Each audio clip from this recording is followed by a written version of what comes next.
Hey everybody, I'm Jesse, and welcome to another edition of Gen X Thinks. And today I'm going to talk about what Gen Z is doing wrong. And the list is long and distinguished, but I'm going to hit a few key points here. For any younger people who might be watching this, there's an old saying that goes, a smart person will learn from their mistakes. A wise person will learn from other people's mistakes. And I would add to that a stupid person does not even realize they're making mistakes. Having said that, I can tell you that I've made a lot of videos, but I've never claimed to be an expert on anything. I talk about stuff that interests me, but I'm no expert, except on one thing. I'm an expert on screwing up and making mistakes. I've done a lot of that in my time. So if there's anything I can claim to be an expert on, that's it. And I can tell when someone else is screwing up and making mistakes because I've already done it. I've already been down that road. But now, with the internet and all this stuff, there can be a small mistake that blows up and catches on into a group type of ideology or a group think, whatever you want to call it, and it can actually impact society at large. Back when I was making my mistakes, they were just mine. Maybe a couple of my buddies would be involved and that would be it, and it would be forgotten in a few days. Now everything is sticking around on the internet and it seems like it's going to last forever. Nothing goes away. They can drag stuff up off the internet from 10 years ago and throw it in your face and call you a misogynist or a racist or whatever for something dumb you said 10 years ago.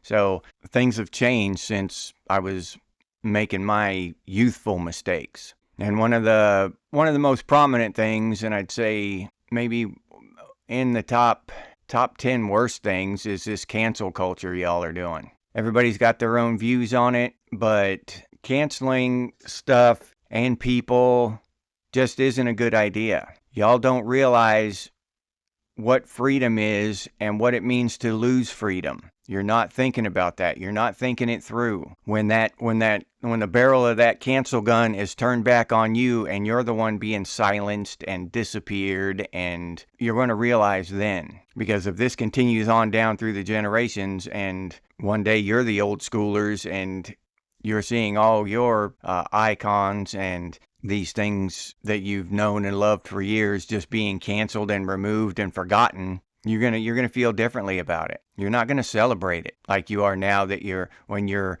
canceling and they're removing Aunt Jemima from store shelves and taking the Native American woman off of the Land O'Lakes butter and taking the Washington Redskin emblem off of and changing the name and all that stuff. And another point here that goes along with this is y'all being offended on behalf of someone else. And that other person, not only might they not be offended by it, they might be proud of it. The Washington Redskins logo was made from a few Native American pictures, but the one in particular is Blackfeet Chief Two Guns White Calf.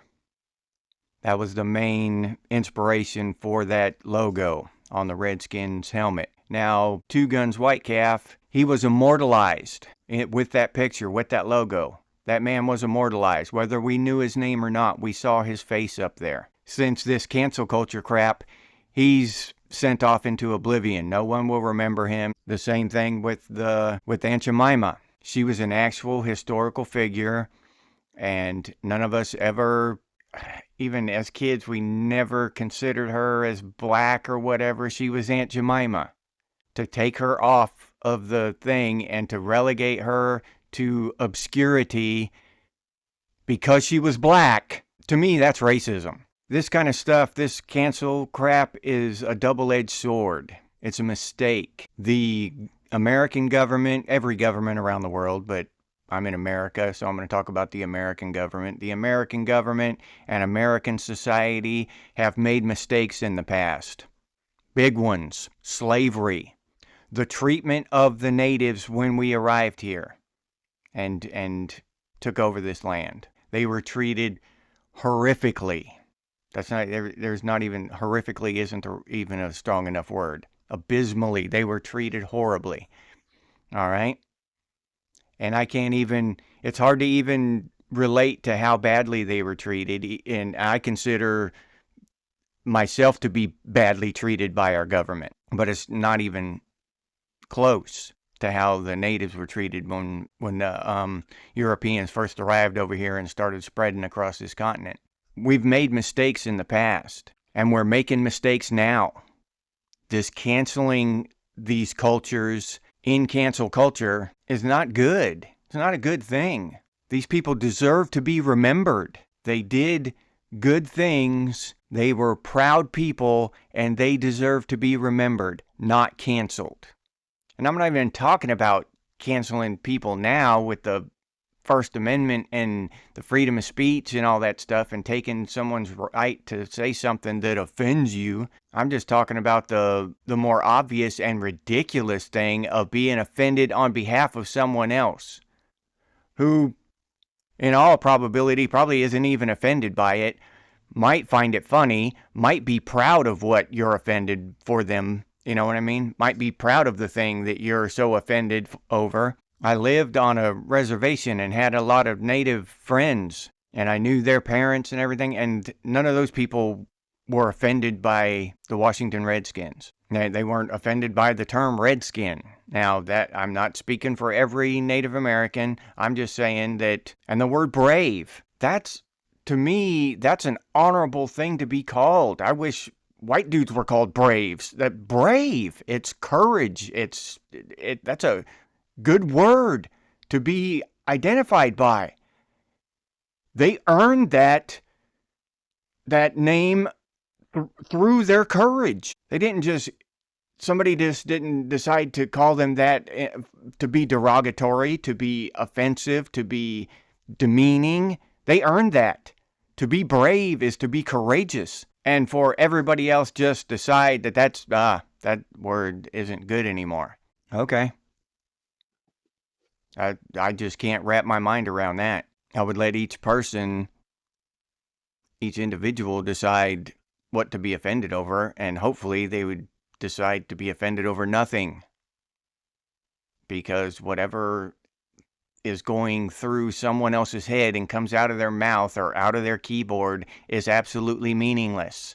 Unless it's written on paper by the Senate or Congress, who, in creating laws, it's meaningless. And I actually heard, I don't know, I haven't seen the actual physical paperwork. I haven't been in the courtroom, but I heard that Native American organization of some kind is suing the Redskins for taking that away. They're not the Redskins anymore. Y'all might know them by something else now. I don't watch football anymore. All that crap just disgusted me with the kneeling and the changing the names and everything. I used to be a big football fan, but not anymore. The cancel culture and the constantly being offended, and especially being offended on behalf of someone else, someone you've never met, someone you don't know. All right, that is demeaning. For someone else you don't know to tell you what you like or dislike because you're not strong enough or have enough sense or smart enough to stand up for yourself, that's demeaning. If I want to stand up, I'll stand up. I don't need anybody else to do it for me. It's insulting. But you think you're being altruistic and heroic by voicing your displeasure over someone else's situation. And someone else might like that situation, be proud of that situation. But you just don't understand that situation, so you're going to be offended for them. Now, if someone is actually crying out for help and needs assistance, that's something else. But for you to just innately feel disturbed and offended on behalf of someone who's just minding their own business, that's ridiculous. That's ridiculous on a very deep level where you need to take a look at what you're doing. Work. I've heard so many things about work. Showing up on time to work is microaggression. Showing up on time to work is a sign of white supremacy and all kinds of other stuff like this. No, showing up on time to work is just showing up on time to work. It's just a good thing. It's just honesty. If you're getting paid for 8 hours of work, then delivering anything less than 8 hours is theft. Plain and simple. Now, not all of us can do it every time. I get it. Sometimes you're running late or whatever. But to arrive late every single day and then want to look down on and disparage and insult the people that do show up on time. What? Doing the right thing is doing the right thing. No matter where. Right is right. No matter how many of y'all shout and scream that right is wrong, right is still right. I don't care if the whole world believes it's wrong. Every single person on this planet can start calling it wrong. It's still right. Animal abuse. That's wrong. I don't care if every single person on this planet disagrees with me. I know it's wrong. There are things that are right and things that are wrong. And to insult and try to change the person that's doing something right just because you feel bad about doing something wrong and you see somebody else doing it right, so that makes you feel bad about what you're doing. That's your problem. You deal with it. The person showing up to work on time will probably, if the owner or the manager of the company has any sense at all, that person will advance faster, get raises quicker. That's what kids today don't understand. Your job isn't to code XYZ or to put whatever together or to put things on this shelf or to clean this up, whatever your job description is. That's not your job. Your job is to make that company money, period. If you're not doing that, you're not doing your job. To make that company money, you've got to be efficient, show up on time, and work. And bringing all your bullshit to work and wanting to complain and talk all day and all this stuff, you're just making your own life harder. That's all you're doing. Life is just easier when you separate work from real life. You come, you put in your 8 hours or whatever, and you go home and you forget about work. If you come home and you want to hang out with your friends and all you want to talk about is work all day, how shitty your day was, your friends aren't going to want to hear it. And your coworkers aren't going to want to hear all that shit about your life all day. They don't want to hear it. The only difference is your coworkers are stuck with you. They can't walk away. Your friends can. Oh, I gotta go. I forgot I had a thing. I'm out of here. Then pretty soon you're standing there by yourself, thinking about what a shitty day at work you had. I know all your friends are hooking up somewhere else without your boring, aggravating ass. But you don't want to do that to your friends, so don't do it to your coworkers. Don't make the workplace miserable by bringing all kinds of crap that doesn't belong there. Emotional baggage, relationship baggage, all this other crap. Don't bring that to the workplace.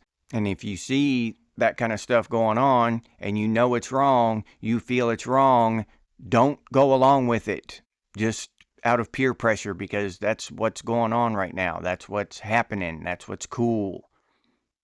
Because you will regret it.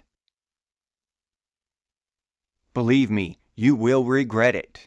When you're 50 years old and you look back on your life, the things that you feel best about is when you stepped out and you stood for what you knew was right. And when you stepped away from the crowd, when you stepped away from your friends, when you were the loner and you did what you knew was right. That's what you're proud of when you look back. Not when you just followed the herd and did all the dumb crap that you see everybody else doing. Just because everybody else is making the workplace miserable or getting on this cancel culture bandwagon or any of the other many things that are going on in our society right now. Just because everybody else is getting on these dumb bandwagons and doing the wrong thing does not mean that you have to. And you might just find that The people who don't disown you, who don't turn their backs on you for doing the right thing, those are the real people you want in your life. Those are the solid ones. Everybody who turns their back on you and calls you names and cancels you and all this stuff, those are the ones who are going to sell you out anyway. And I'll leave you there with that. If you like this video, please like, subscribe, and comment down below. If you'd like to support the channel, you can do so by clicking on the super thanks button down there. I appreciate that. Thank you very much.